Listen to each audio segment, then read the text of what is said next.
Let's inhale in. And let go. For these next couple minutes, just close your eyes and feel.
In this moment, let's find our breath one more time. Let's inhale deep and let it go. This is a moment where you need no control. You are only you, not daughter nor son, nor father nor mother, but just person, spirit. I hope you feel safe with me. Today, I'm also guided by my lovely father, Mr. Rae.Dianz, on drums, and I hope you enjoy his collaboration as well. But for this next part, I have a couple people in front of me, and I'm gonna ask for some crowd participation. Can y'all give me that? Is that cool? All right, cool beans. So, I just need y'all to do a little bit of a chant. Y'all getting the chants? We gonna do that today. And mind you, it's an open space, so you can get a little loud, you feel me? So if you feel your body shaking just a little bit, go with that. You feel me? So I need you to say, oh well, oh well. Say, oh well, oh well. Come on, y'all, oh well. Yes, oh well. It is, oh well. Come on now, oh well. Keep it going, oh well. Yes, oh well. It is the rise of the phoenix. She makes a difference, dropping ceilings. Men don't make an inference. There's no room from guessing. It causes indigestion and all of the enemies. This right here is entropy. It is, yes, Lord, a moment, my God, and I hope you don't forget, because a moment like this can bring back the focus. So keep your mind open and don't lose your hope in, oh well, it is, oh well. Clap your hands now, oh well. Put it together, oh well. Feel the weather, oh well. Yes, Lord, I like how you sound. That's what I'm talking about. Can you shake the ground? Oh Lord, my God, love what you're doing. Hope you don't forget. Hope you don't forget a moment just like this. It brings the cognizance and an open consciousness. Potent, you see. Open spirit, please. Like the deity. Energy that you need. Come on. Oh, wait, oh. Don't let go, but lose control. Don't lose your soul. Say, oh, wait, oh. Don't lose control. Don't lose yourself. You got something to hold. Come on. Say, oh, wait, oh. Don't lose control. Don't lose yourself. You got someone to hold. Say, oh, wait, oh. Don't lose control. Don't be a victim. Hold on to your soul. Oh. Oh. Oh. Oh. Yes, Lord. It is a feeling of spirit. We hope that you feel it. Higher than up the ceilings. Come on now. Feel it into your chest. Something air pressure. Never settled in the rest, yeah. Said, oh, wait, oh. Yes, Lord. Said, oh, wait, oh. Feel God in my soul. Said, oh, wait, oh. Yes, Lord. Oh. Oh. Yes. Yes. The congregation sounds beautiful. I wish you could see them. Rise it up, y'all. I'm gonna play off on top of y'all. Come on. Yeah.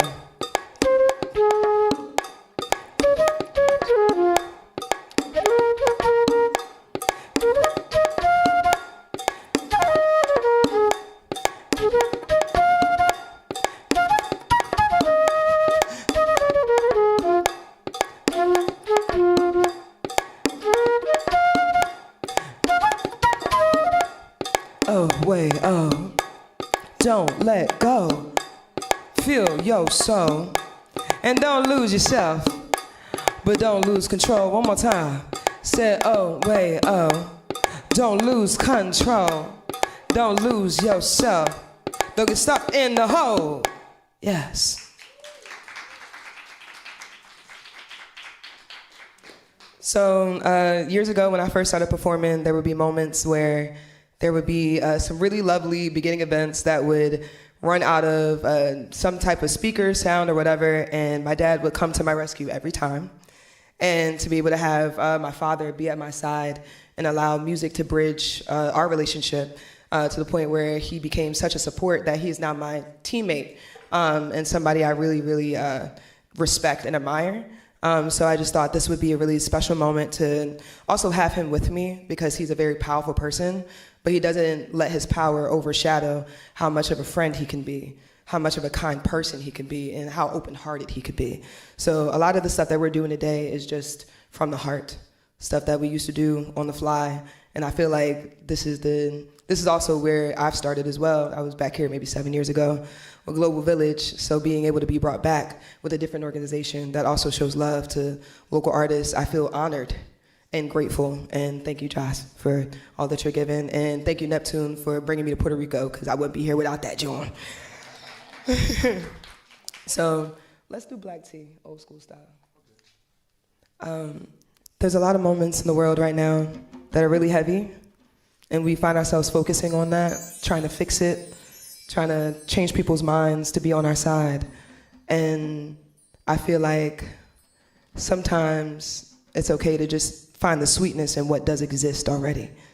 So this next thing me and my dad used to do all the time called black tea. Can you guys repeat after me? Drizzle your honey up in your tea.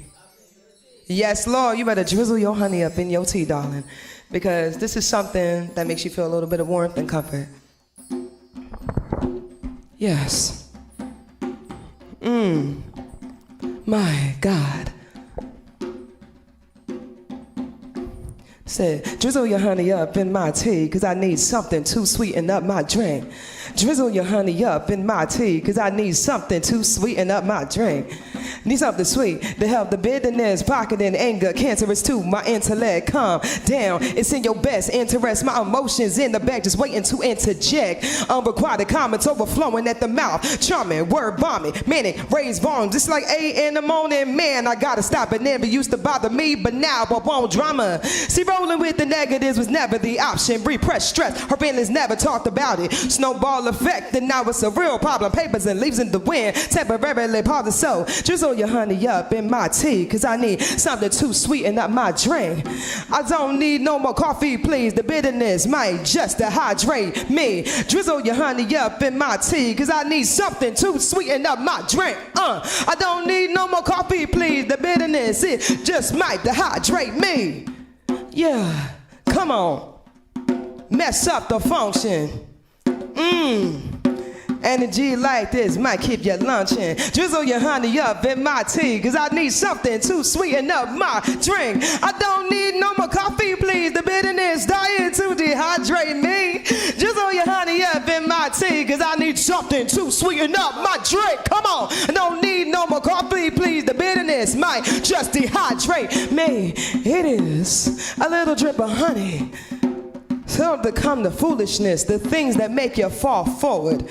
This is your orchard, my darling. Come on. It is a little moment, just feel a little honey. It's better than sweetness, it's better than money. A little bit of honey, something that might just keep you straight lunching. A little bit, just a little bit of honey. I hope you feel it and feel it straight from me. Come on, it is black tea. Thank y'all. My name is Rae.Dianz, Rae.Dianz, and this is Mr. Andre Bam Bam Adams. Thank y'all. So can you talk about your name? Sure. And as an artist, like what has that done for how you enter a space and what you perform? Honestly, I feel like my name is Summer, so I had dropped out of school when I started music. I had to kind of restart my life. So Rae.Dianz was my step into that, and my name is Summer, so I looked at something that extended light. And I looked at the synonyms for light, not cinnamon, but synonyms for light, and I found like luminescence and all these things. And honestly, Rae.Dianz stuck out the most. And I changed the spelling because there's actually a rock band that has the same name. Oh. And we merged a lot for a second. Okay. Well, I'm glad I found out it was Rae.Dianz. I was calling you Rae.Dianz for the longest time. Rae.Dianz, all that. So can you talk about what it's like performing with your dad? And what is it like for you performing with your daughter? Oh, it was excellent. I mean, we have a great time, and she gives me great ideas because I'm a lot older. So she introduced me to new music all the time, and it's funky, it's great. Some of the hip hop stuff just blows me away, and some of the new R&B stuff is blowing me, and the rock stuff we listen to. So the new music and the new chops, like drummers and bass players and musicians, are amazing nowadays. Yeah. How did you two perceive each other, like in her early life? So, as a dad, what was the moment when you looked at her and said, "Oh yeah"? She wrote this song when she was wait. She wrote this song when she was 8 called "Dancer Girl," and it was funky. So, and she told me what she pointing at us, do this, and do. I said, okay. She pointed to the whole band. The band just started playing the song. Yeah, she was little. She's 8. Yeah, she was 8 years old. Ain't that about a biscuit? How did you perceive your dad? What was the earliest memory of looking at him and saying, "My dad is showing me something, like he's an artist"? Honestly, I feel like it was really, really overly early in my life where we. Do you want to say the question again? Or you want me to jump in? You're good. All right, cool. I remember he was my best friend. Because we would just always be together, and we also have like the same face, so it's hard not to, you know what I mean? But I remember him trying to teach me to drum, and I remember it like blowing my ear out a little bit, and I was like, oh wow, that's hot. But there was a period of time where he was at work, so I didn't really get to know him, but I got to get to know him at like 21, 22. So I remember seeing him, I remember seeing him when I was like 24, and by that time, we were still figuring ourselves out, but he was with the Funkatorium a lot. And I'm like, why these people think this man's so cool? Like maybe they seeing something I'm not seeing. So I had to really kind of like remove the dad label and like see him as a man and an artist himself. And honestly, he traveled so many times. He's almost gotten signed. Like my dad has done so much with his time, but he doesn't like harp on it to me a lot. He'll talk about it, but I don't sometimes know everything about his story. And I feel like I got to get to know his own status like later in life. It was pretty dope. That is dope. Yeah, give it up for that.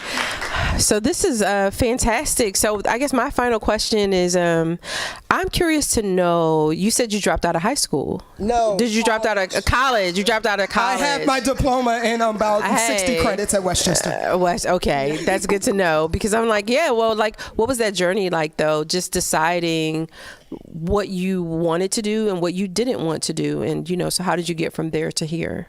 Honestly, my parents were very, like, their influence is very strong, like, very potent people.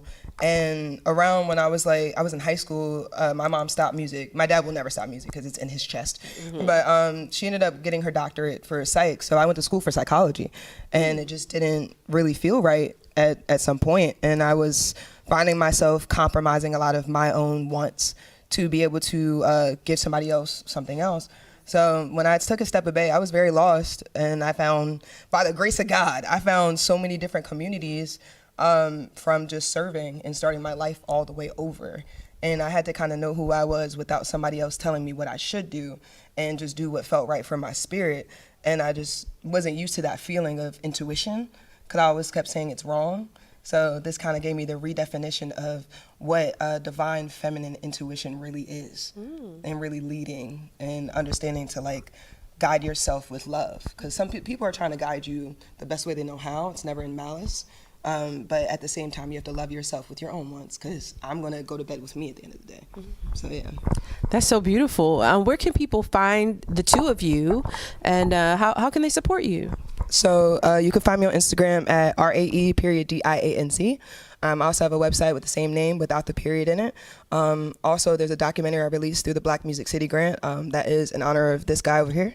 That's on YouTube now. We also have an album called Illidel from a band I formed also surrounding this man called the Sunray Collective too. Oh yeah, I'm on Instagram, Superfly1966. Also on Facebook, Philly Fusion Project, and Andre Adams. So you can hook up with me on there. And I'm also I'm doing a benefit for a friend of mine. She just had a stroke, a brain bleed, and she had actually 3 strokes. We're doing a concert for her at Time on October 24th. Her name is Mary Harris. So come on out and support. Great. Thank you so much to Rae.Dianz and Andre Adams. Thank you so much for having us. Let's give them a round of applause. Thank you both. Thank you both. Next up, I'm going to actually introduce our next host for the rest of the afternoon.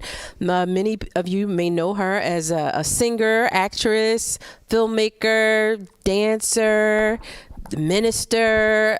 This young lady has really, she really does her thing. So I'm so happy to have her here as our host for the afternoon. Welcome to Soraya Nicole. Dripped in gold, her melanin says so. Wow, guys, it's so exciting to see Love Now Media do this beautiful event. It's really incredible to see Rae.Dianz just do that amazing performance with her dad. I love him, and I love you, and I love Josh, and I love Now Media. So this is an amazing, amazing event that we have happening right now. We have a lot of familiar faces in the audience, and we have so many amazing performers about to touch the stage. Do we have Keish in the building today at all? Well, we may not have Keish. Shout out to Keish, but we do have Paul. So we have Paul Best in the building. Man, honestly, when I think about this person right here, I'm excited to ask them some really great questions and pick their brain because they're so talented and so amazing. So we're going to bring up the wonderful, the truth-telling, wisdom-holding man, Paul Best. Please make some noise for Paul Best as he comes to the stage. Let's go. Today I'm going to tell a story in dedication to my auntie Nene. Today would have been her birthday. Now, when you're speaking of love, I am speaking today about my dad, Calvin Best, the man I love the most. They call him Cap. Now, when I say nuts, plates, nuts, screws, and bolts, you say top quality tools. Nuts, bolts, and screws. Top quality tools. Nuts, bolts, and screws. Top quality tools. All right. Now, my dad had the mind of an engineer, but he wasn't an engineer. You could go anywhere in the house at any time. He had notepads, sketchbooks, stuff drawn out, measurements and stuff. And if you look through them books, when he was drawing something, give him a few days, a couple weeks, it was going to be sitting outside in the yard, on the back of the truck, in the garage. So I asked my dad one time, I'm like, Daddy, you should have been an engineer, man. I'm from Indiana. You could have went to Purdue, man. You could have been making them. We could have been the Huxtables of Gary with Mr. Engineer. My dad said they didn't give them jobs to black boys. They put them in vocational school. So my dad became a mechanic, and my dad became a master mechanic. He went to the Army, was a mechanic, and he started working for the post office. My dad was the lead mechanic for the Postal Vehicle Maintenance Unit. Now, back in 1986, the post office rolled out some new trucks. They was called the Grumman LLV, Long Life Vehicles. In the 80s, there was a huge surge. People was using mail more than normal, and they needed some trucks that could handle the weight and the weather. So these trucks came out, and there were only 5 people in the country who knew how to repair them trucks. And my daddy was one of them. He was the only black one too. So they sent him to the post office training headquarters in Norman, Oklahoma, and he spent 2 years down there training every mechanic in the country for the post office how to fix those LLV trucks. I was proud of my daddy. We almost moved to Oklahoma, but that's a whole nother story. So Saturday mornings with my dad, there are 4 things that's probably gonna happen. We going to the flea market, he working on a car, he building an oil barrel barbecue pit, or he working in the yard. So one day, he came to me and he said, boy, take care of your tools. Respect your tools. My dad didn't like cheap tools. He said, get the good tools, always put them in the right place. When people started to give him Christmas gifts and stuff, oh yeah, Cap, he a mechanic. I think he gonna like this. I don't want no Flintstones. He called them Flintstones. So one day, we at the flea market, and my dad going out, and I see the man, and on his tables, I see nuts, bolts, and screws. And so my dad would start looking at a tool, and I see him going, looking at the tool, and he looking at the man, and they starting to go back and forth, and they get to haggling, and I'm listening. I'm about 8 years old, and I'm listening, and, you know, the difference was like maybe $3-4, and they going back and forth. And I'm like, Daddy, that's not a big deal. Just, that's not a bad price. My dad said, boy, will you be quiet? He gave that man an extra $4 to get that tool. But I learned my lesson, because that next week, I got an allowance every week, and it was $5. And that was a lot for a kid back then. And that week, my daddy gave me $2. I said, Daddy, what? You know, I don't want to ask, but like, this ain't the norm. What happened to the $3? Oh, you gave your $3 to that man at the flea market. I told you to stop talking. I knew then my dad didn't play about his tools. Respect the tools and put them in the right place.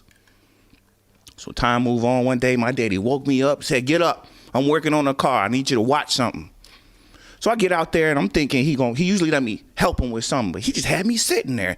He said, just watch. You might learn something. And I'm looking in the garage, and I see them coffee cans and those blue Danish cookie tins that never had cookies in them. And I see those nuts, bolts, and screws and those. And Daddy started pulling those tools down, and he get under there with that little mechanic skateboard and was going up and down under that car and turning it, ding, putting the tool down and doing some drilling. Turning it, ding, putting the tool down, using the drill. And I could hear Daddy playing that boom box with his gospel quartet music, had the Mighty Clouds of Joy, the 5 Blind Boys of Alabama, and Philly, them Dixie Hummingbirds, and the Sensational Nightingales. I'm like, whoa. Daddy pulls out from under that car. He says, I'm done. I was like, wow, that was quick. And he said, I did it because I had the right tool. And he pointed to the tool on the workbench. I said, ain't that the tool from the flea? Yeah, that's the tool that you paid the extra $3 for. That's the tool. Daddy, that was 2 years ago. I ain't never used that tool, but I had it right now. And if I didn't have this tool, this job would have been a lot longer and a lot harder. Always respect your tools and put them in the right place. So time moves on, and Daddy retires, and Daddy starts ailing. He starts getting sick. He said, y'all, I'm in the home stretch.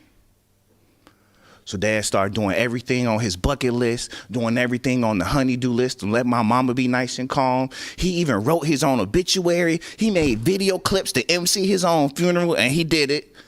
And one day, about a year before Daddy left, he called all my brothers together, and he took us to that garage. And I walked in there. I saw them coffee cans. I saw them blue Danish tins with no cookies in them.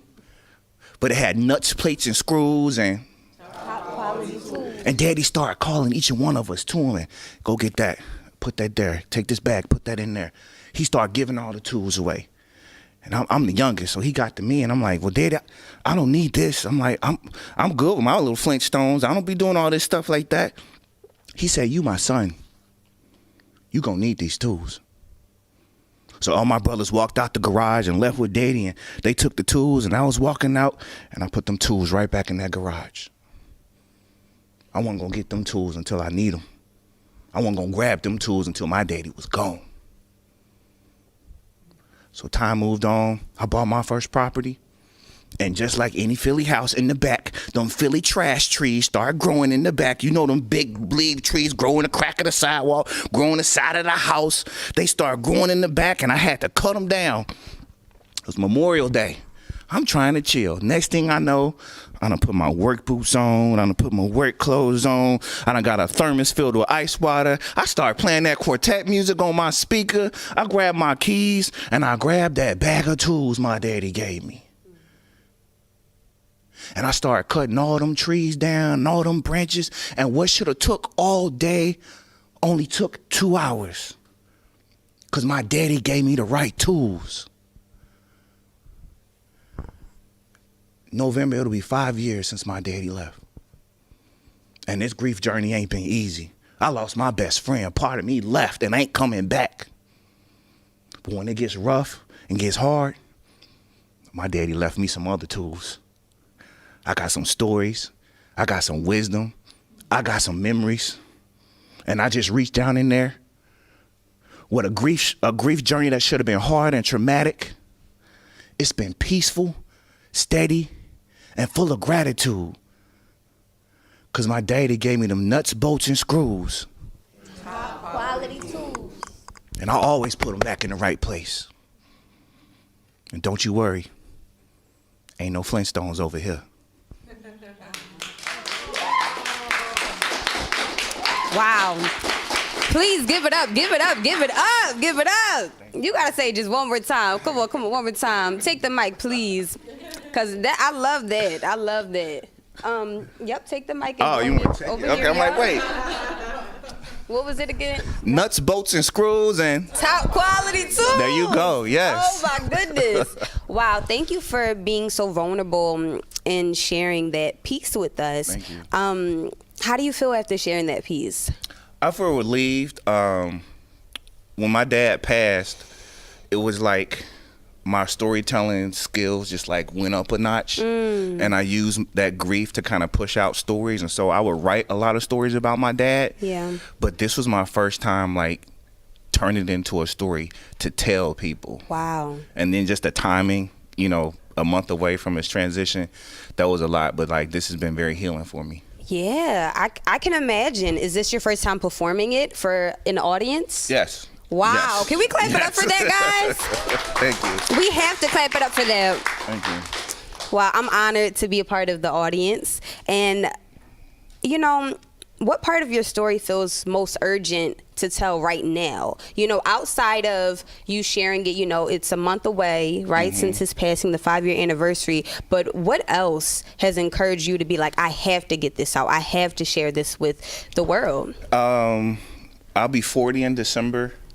And so, you know, some of y'all know, when you get close to that, it's like there's a heavy energy of nostalgia that takes place. Some of your ancestors and some of your elders are gone. And so for me, it's a message for everybody, like, get to them elders and get them tools. Wait, did y'all hear that? I think you gotta say that one more time. Get to your elders and get them tools, because with everything that's going on, we're gonna need something to hold us down.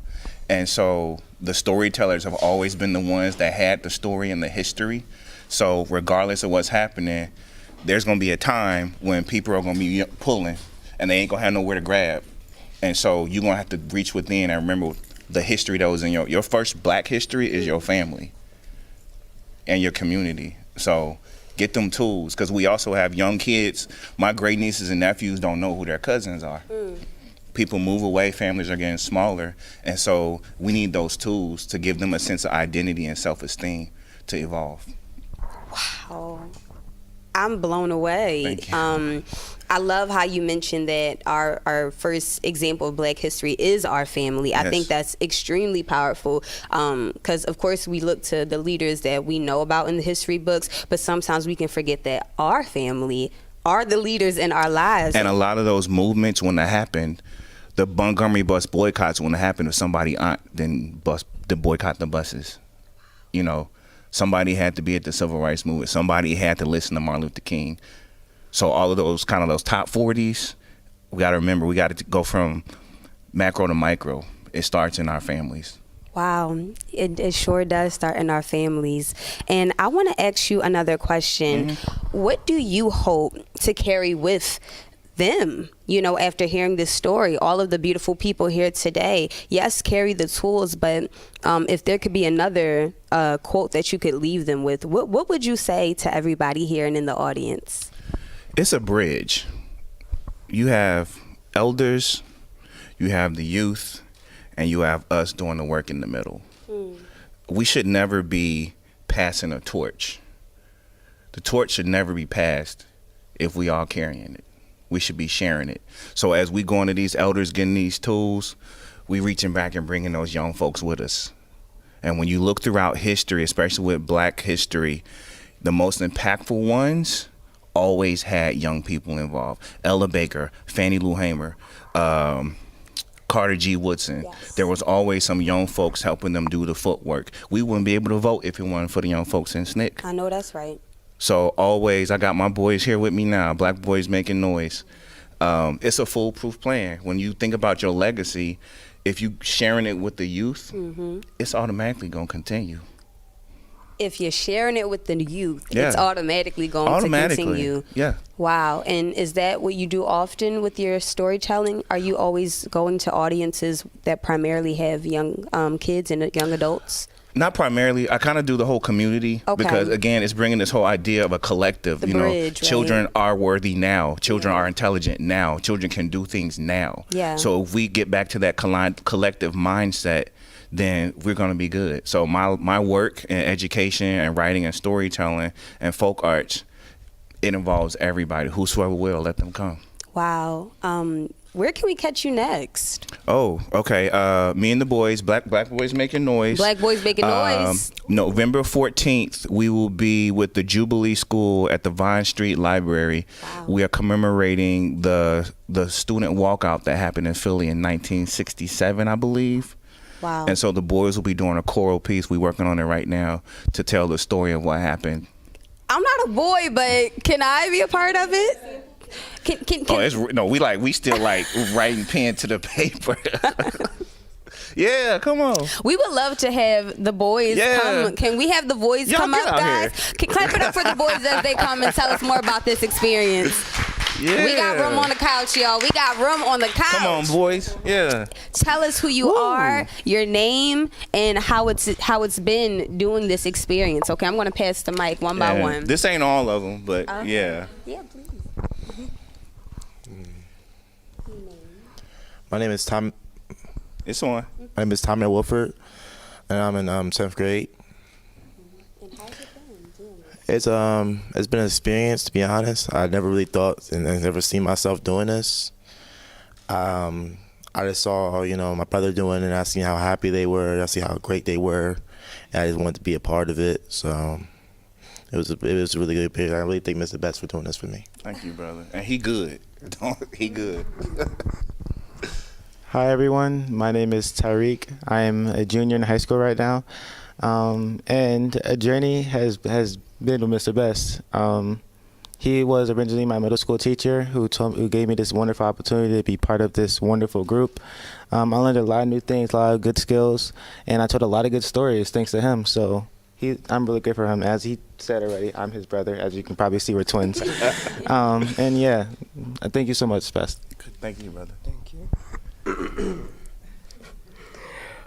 My name is Kanan Whittington. I'm in the 7th grade, and this experience, it's been a wild ride, but it's fun. This all started when I was in school, honestly. He said my voice was good, I read good, and he said it would be nice if I became a part of this little group we got going on. This is extremely exciting to see. I love when we have artists come into the community and stir things up. A lot of times when people think about artists, they think about, I'm a superstar, but you're making it very clear that it's not just about you. It's about reaching to the youth, but also to the adults, like you said, and making sure we all can just come together and be our best selves. So I'm so happy I got to meet you guys. The best is yet to come. And one more time, where can we catch you guys performing? Vine Street Library, November 14th with the Jubilee School. Wow. All right, guys. I hope to see you there. I know I'm definitely going to make an appointment to come there because my birthday is a week before, so I'll treat myself to seeing you guys perform. Can I give their Instagram? Oh, please give your Instagrams. So their Yes. Instagram is Black Boys Making Noise. BLACKMAKINNOISE. And you can find me, Our Son Paul, OURSUNPAUL. All right, y'all, make some noise one more time for Black Boys Making Noise and Paul Best. We're going to take a quick break. We'll be right back for more. But listen, we got a lot of more voices coming soon, so stay tuned, don't move, and we'll see you soon. Hey everybody, we are back. This is Love Now Live, and you are tuned into our Love-a-thon.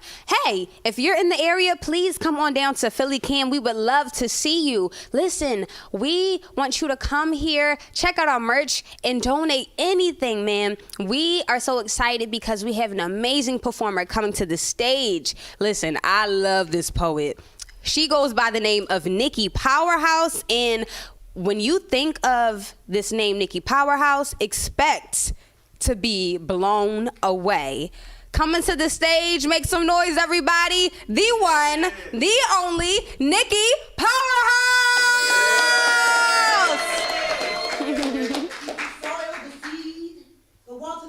She's the soil, the seed, the water, the bloom. She's the soil, the seed, the water, the bloom. She's the soil, the seed, the water, the bloom. She's the soil, the seed, the water, the bloom. Her love language is of thunder and thrive. She is active service to herself.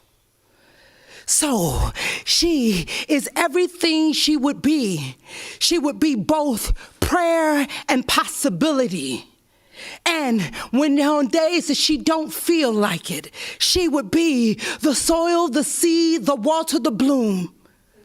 Even in days she don't feel like it, she would be thorns of pain, blood seep through scars of shame, but she still remain open to be seen.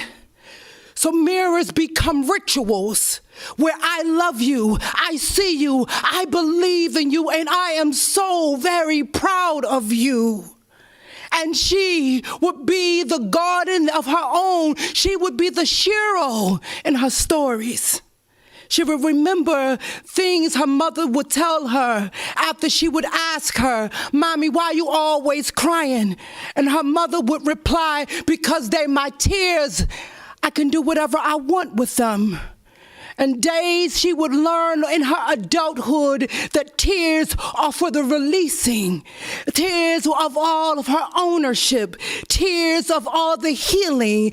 Tears would be given her permission to fall as she say kind words to them. "I love you. I see you. I am so very proud of you." She will affirm herself. She would know herself. She would use mirrors in every moment of her life. She would be every stage, every wall, and she would use love as a way to get her, navigate her through the moments where she didn't feel like it. Storms of pain, blood seep through scarves of shame, but this girl will remember that self-care is a practice, is a ritual, is a moment where she would remind herself that it is her, it is always her, to saving herself. It is her on the other side of a breakthrough to usher her over onto the other side. It would be her, only her. She would be her saving grace, all on days that she don't feel like it, on days she don't feel like it. She would be acts of service, her own love language to herself. And when days that she don't feel like it, she let tears fall gracefully, beautifully. Honor. This is both knowing she is masterpiece and work in potential, work in purpose, work in possibility. She knows she is everything she would become. As her words would soar off her tongue and mirrors, knowing that even all the tears, counting them, will be her saving grace for tomorrow to keep going. She would remember herself, knowing that tears are her joy. It would be spirit unlocking inside of her, giving birth to her over and over and over again. She keeps getting up because she is love in action. She is love in belief. She is love in gentle.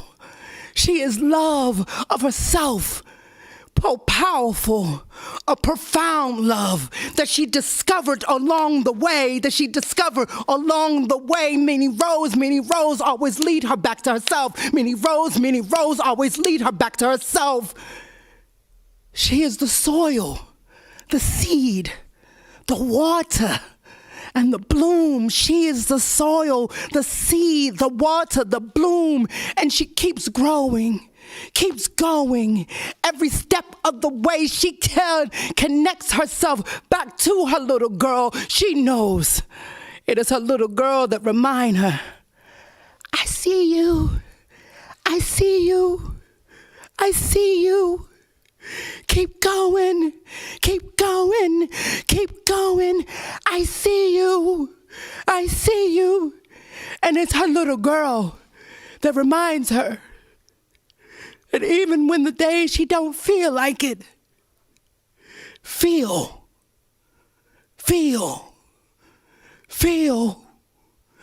and broken, but feel, and possibility, feel,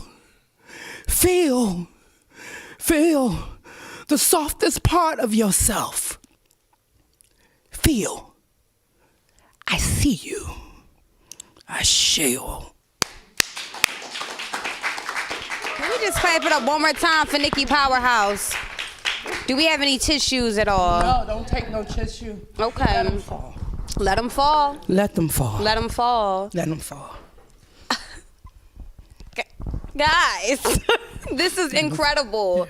Yeah. And that piece alone, I'll give you a moment to just breathe, but I needed that. I know we needed that. Did y'all need that? In the walk up. Oh my gosh. Could you just say the opening just one more time? You're the soil, the seed, the water, the bloom. You're the soil, the seed, the water, the bloom. And when you wrote this piece, do you remember where you were? Everywhere. I think what's important, my self-love journey has always been about honoring all the stages. Sometimes we celebrate the bloom, but the soil needs to be honored too. The seed needs to be honored. The water needs to be honored. These are the stages that we grow. Each part of the stage we grow. And I think that's when you spoke about how we needed it, we always needed a reminder to ourselves. And most importantly, you have to be your own reminder. Mirrors become rituals. This is not an act of I love you, but this is thing that you do daily, because the world out there is oftentimes is always trying to make you forget you in the process. And I think that's the most important, is that we not only use self-love as an idea, but as a practice. Wow. Y'all better snap for that. Yeah. So you say we use self-love not as an idea, but as a practice. So what are some key tools that you use in your daily life as self-care practices? I let my tears fall when they need to. I don't judge them. I think that's a great act of self-care practice, is that I think when we don't have to judge the feelings, when just let yourself feel what you need to feel. Because I think, honestly, I don't think we can get through this life without feeling some shit. Excuse my French, but it's the real, you know what I mean? So I write, I journal, which is important for me. I think it's an opportunity to invite more my intimacy with myself, and I dance, honey. I like a good house music, Afro beats and things. So things that just gives me the permission to be. Yeah. The permission to be. That might sound like another book. And speaking of books, not only are you an amazing spoken word poet, but you are an authoress. Yeah. Okay. Please dive into a little bit of that, if you will. So my last book, or one of my other books that I wrote during the pandemic, was The Softest Part of Her Is Everything. And I discovered that during the pandemic, and just really stepping into a deep reflection of self-discovery and noting and experiencing and knowing that all parts of me is worthy to be tapped into. Whether it's love or pleasure or self-acceptance or grief or all the things that I had to experience. And then coupled with that, I wrote Journal to the Softest Part, which is a journal book to invite people to tap into the softest part of them. I think that's and feel comfortable from self-love and self-acceptance and radical, unapologetic being who you are, and making it a part of your day-to-day, not just like, I'm here on the self-love, like day-to-day. Wow. Moment to moment. Come on, day-to-day, moment to moment. Yes, come on. I love this. Ashe-o. And Nikki Powerhouse, you, like I said in the beginning, are such a force. Who are some of those poets or people who have inspired you to be the woman you are today? My mother. Watching my mother live a life. I've watched my mother rebuild her soul before she left this planet, right? And what I realize about healing, it takes all of the work, and not just the work for yourself, but everything that came before you. Yeah. And I watched my mother, and I mean, they're artists and written, but I didn't think about my mother being a poet until after she left. And I was like, that's why she was so, okay, I got it. You know what I mean? And that was because she tapped me into owning my vulnerability and finding power in it, not from a weakness, but from a place of power, from a place of groundness. So, and I think that's what my work has often been. It was about how to own your vulnerability and who you are from a place of getting onto the other side. Wow. Get on to the other side, y'all. Get on to the other side. Oh my gosh. I am truly inspired by you. And if you could just let us know something that you're doing next or something that we could look forward to, what would that be? So currently I'm doing Journal to the Softest Part. It's a brunch experience using my book as the focal point, but like giving it a space where I feel like giving people the inspiration to feel out loud with some good food, good connection, community, and expressing oneself in terms of how they journey through life accordingly. And so, yeah, and I'm thinking about working on doing my one-woman show, The Softest Part of Her, or The Art of I Am. So I'm like, I'm working it on out. Wow. Well, we are so excited for the book. We are so excited for the journal. We are so excited for the experiences. So can we make some noise one more time for Nikki Powerhouse?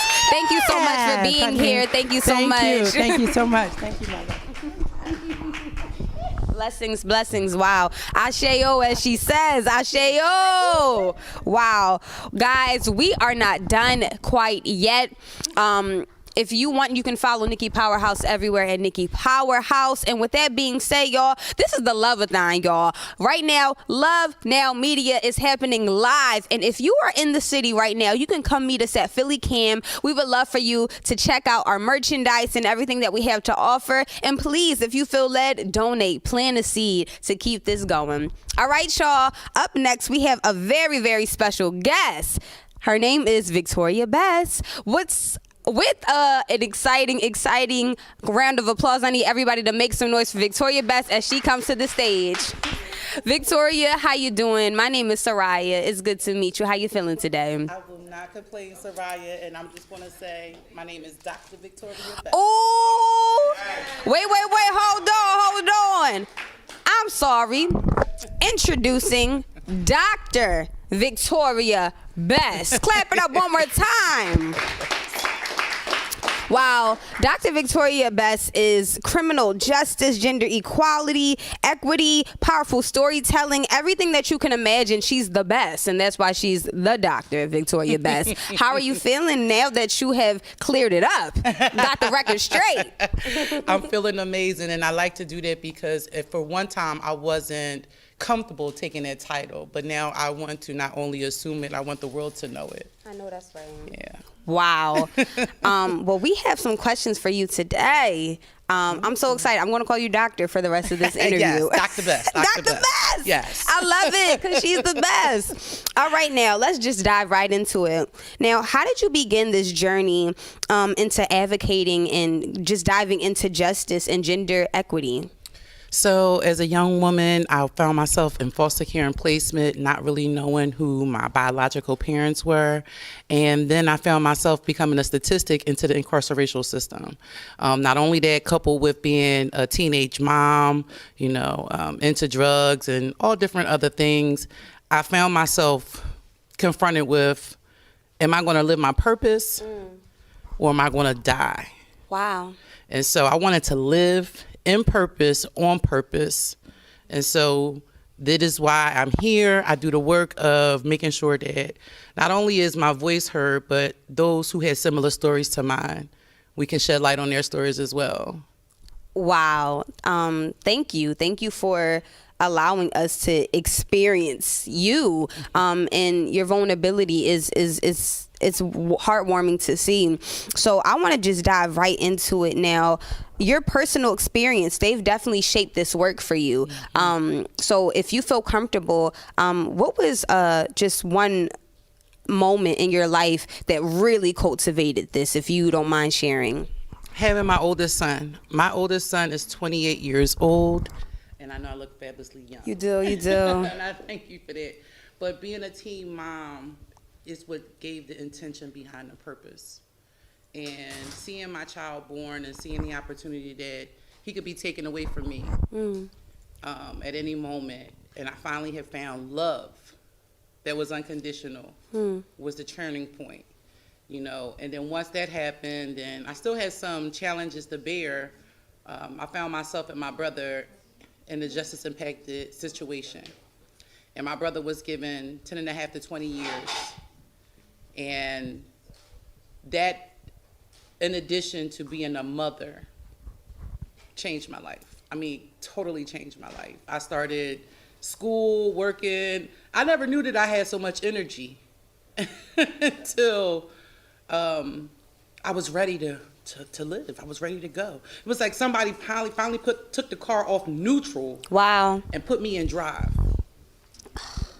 So, and that's when the story really began. Oh my goodness. This is some good stuff, because it's not fiction. This is your testimony. This is your real life. And I want to ask you now, what changes would you like to see within the system based off of everything that you've experienced? Now you're a doctor, you're Dr. Best, right? The experiences you've seen with your family, what changes do you want to see in 2025? I want to see women of color in the light that they deserve to be in. I want us to get our homage. After receiving an honorary doctorate degree, and I want to make that clear that the degree that I received was an honorary doctorate degree in business and leadership. But after receiving a bachelor's degree in education, a master's degree in early childhood, and another master's degree in elementary education, I found myself still questioning who I am and how I've arrived. And it's because of the systems that put in place to indoctrinate Black people, especially the Black woman. And so I want to make sure that if I can change anything, is to let people know, especially women, young girls, that your validation is not about reaching someone else's height of an indoctrination. It's about doing the work that you've outlined for yourself and seeing that as success. Y'all, are y'all hearing this? Can you just say that one more time? That last line, just one more time. I don't even know if I can repeat it again because the stuff it just slow. comes. It just flow. But it's sincere and it's authentic, and I truly mean it. You know, no matter what we do, we hear these cliches of even if you know how much education you get, it doesn't matter. It's true. Wow. We fed people's children when we couldn't feed our own. Yeah. We was used as their backboards, and now we rise, and we still have to fight. Wow. So I want us to remember that, you know, that as a female, a black female in a world that has been destined to keep me economically challenged and deprived, that those aren't my successes. Yeah. It's the people and the individuals that I get to touch. Wow. Can you tell us more about those people in your daily work and the people that you get to inspire and the service work? Because it's really beautiful to see that this is something that you've devoted your whole entire life to. The first people that I touch are my children. My youngest son is 10, and I want to be an example to him every day, being consistent and not say what I do, but do what I say. And the best way I can do that is, again, being an example. I hold so many titles, but the best title of all is being a mother. And so that impact is the most essential. And then those, again, the young people that I'm able to support who remember my name. Miss Vicky, Miss Vicky. All of those, and the ones that come back 10, 20 years later, because now I've had that time span behind me to say, wow, I've been doing this for that long. I remember, you know, you did this for me. It changed my life. Those are the important moments that keep me illuminated inside to continue to fight. And I want to say that I received that in return from others and mentors in the community that I've saw countlessly giving themselves and their time. And the sacrifice. And oftentimes people are so self-absorbed that they forget what other people have to give to show up for them. Yeah. So I see it, I applaud it, and I want to be an example of it. Thank you so much for coming here today. Dr. Bess, your story is inspiring. And can we just make some noise one more time for the Dr. Victoria Bess, everybody? Yes. Make some noise. Thank you so much for being here today. Thank you so much for having me. Oh, thank you so much. Until next time. Yes, all right. Guys, we are here at the Love-a-thon. Listen, this is Love Now Media Live, and we have the one and the only, the founder, Josh Duncan. Josh Duncan Ashe, yes. Ashe. Hi, Soraya. Thank you so much. Have you all been enjoying this? This has been really incredible. So this is what Love Now Live is all about. It's been about presenting artists, right? So that we are getting to experience the art. As you all have witnessed, art has a way of just standing in the middle of what is happening now and giving voice to feelings, to emotions, to ways of processing, to documenting, to empowering, to really speaking truth to power. And so a lot of people say, well, what does art have to do with journalism? I mean, honestly, journalism is an art in itself. You know, it's the way that we are documenting, archiving, challenging, holding people accountable, and art does the same thing. Art has also helped us to directly touch our communities and listen to our communities so that we can know what to write stories about, right? So that we can know what to assign our journalists to write stories about. So it's been an incredible collaboration between the artist world and the journalism world. And what you're witnessing today is the way that we've been doing that for the last few years. And I just love what we're hearing. First of all, thank you, Soraya, for thank you. Yeah, just your lovely spirit. And it's so interesting to have had Trinae earlier in the day and to have you now, because your approaches are very different, but you're both you can just see that you're leading with heart. So thank you for that. I do want to invite you all to come down to Philly Cam. We are going into the last 2 hours of our Love-a-thon today. And the artists that you're seeing perform today are all getting paid, the featured artists. We pay the staff, the crew. This is all of the work that we do. The storytellers are not getting paid. Let me make that clear. The folks who have shared their stories, they're doing that from the heart to tell us about what they're doing and the impact they're making. But come share in the love, make that donation on lovenowmedia.com and support this work. But we have a ton of merchandise. I want to get rid of it. I'm being honest. I would like to leave here without another t-shirt or hoodie or water bottle. So please come donate. You could donate $100. You could donate $5. You're going to leave here with something, okay? Please come down to Philly Cam, 7th and Chestnut, 699 Branstad Street. And even if you just stop through to pick something up and watch the broadcast in your car, we want to make sure that we give you this merchandise because, again, we are closing a chapter. We're not going to be doing as many community events where we're in the streets, rocking these big lover shirts, which we're known for. And so we want to transfer that to you all. And so I just wanted to invite you all to participate and to contribute to this movement work we've been doing as we close one chapter and enter another. So with that, we're going to transition to our next artist, and Soraya is going to keep the show moving. So Thank you for the time. Please make some noise one more time for Josh Duncan Ashe. Thank you. All of this would not be happening without her. What a blessing. I'm so grateful. So guys, as you heard it here, this is Love Now Media Live. Come on down here. We want to see you. Donate, plant a seed, sow a seed, and leave with some merchandise. We got some cool shirts, some hoodies, and some water bottles, and more. And most importantly, you'll get to see some amazing artists touch the stage. I'm your host. My name is Soraya Nicole, and let's talk about the next performer. Listen, y'all. This next one has a story of survival and justice. So I want you guys to get an applause ready.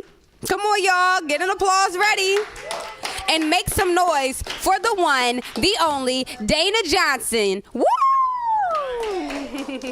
So I just want to just jump right into it. What allows you to do the work that you do? I've been, I am a disabled veteran. And I'm a now retired federal law enforcement officer who used to work in the prison system. But the reason I do the work that I'm doing is because I was wrongfully convicted. And I was sentenced to 5 years in state prison as a federal law enforcement officer for unlawful possession of a firearm. And I spent 3.5 years in state prison in New Jersey. And going from being an officer to an incarcerated person is just like, you think about it, it's just like you, as an officer, you never think you're going to be on the other side of those walls. So I lived as an officer and treated people with respect and dignity, only to be wronged by the same organization that I put forth, my time and effort into, to be wrongfully convicted, and now ended up in shackles and in orange jumpsuit in solitary confinement. So once I came home, I realized that it's like I had a hard time, readjusting to society, and because of the label of felon, I wasn't offered the same opportunities that everybody else was offered. So again, as a disabled veteran, federal law enforcement background, education and degrees under my belt, I still couldn't find gainful employment. So imagine the individual who has none of that background. How do they move forward? How do they, continue, and how do they adjust back into society? So that like lit a fire under me to help. So I stay in touch with the incarcerated population of the institution I was in, like my old bunkies and a lot of the females, and I'm actually taking facilitator courses so I can go back into the institution and facilitate mental health courses for the females. So that's incredible. Can we clap it up for that. when I think about everything you're just saying, it makes me want to ask you, how do you have the strength to just keep going and to create a whole course for women who are incarcerated? You are truly making an exceptional change, right? So let's talk about that. How do you have the strength to continue? It really is like the art of not giving up. I'm a fighter, so at the end of the day, it's like I gave my all to the country as a black female. Yes. I fought in Iraq. I came home. I had to fight with the VA for my disability. And so everything is a constant fight. And we know for African American people alone, it's a constant fight. But for an African American female who happened to be a lesbian, Yes. that's like 3 things that's that's always been against me. All of that intersectionality. Yes. So I've always been a fighter, and this just made me want to fight more. It's like, just when you think you did enough, and just when you think like, I'm good, I'm a veteran, I'm gonna be all right. I know I didn't do this. I know I didn't commit no crime. It was just like, no, yeah, you gone out of here. So it was just like, I had to fight, because a lot of people don't have that fight, and that's why so many wrongful convictions continue to happen. A lot of people don't take the time to learn about the system, which is not an easy system to learn, so they don't fight. Yeah. And if you don't have that fight, they're gonna win all the time. They're gonna constantly win. They're gonna constantly get you. Wow, you are beautiful. You know that? Thank you. Yeah. So layered. So there's just so much there, and I want to ask you, with all of those layers, with all of these experiences, what now is your definition of justice?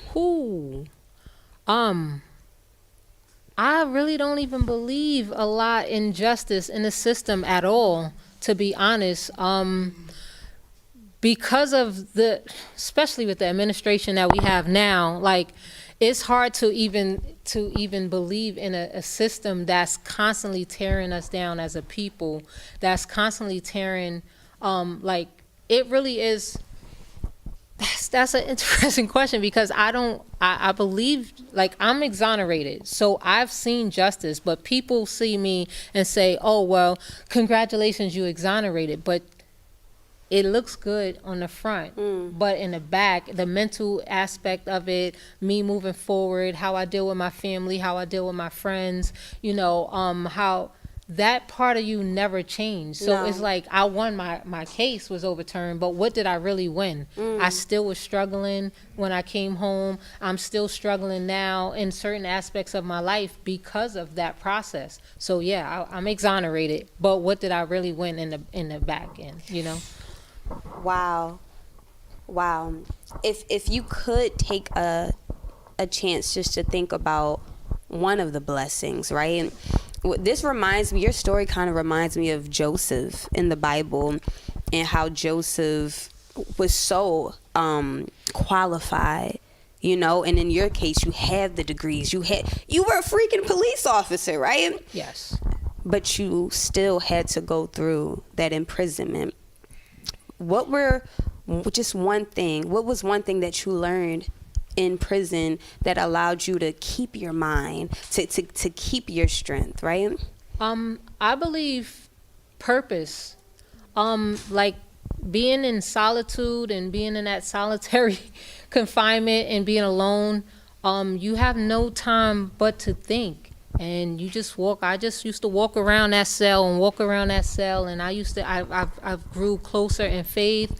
I've grew closer in my spirituality. But you grow closer within yourself. You learn to see yourself. You learn to understand yourself and your process and the way you think. So I believe the whole process was all purpose.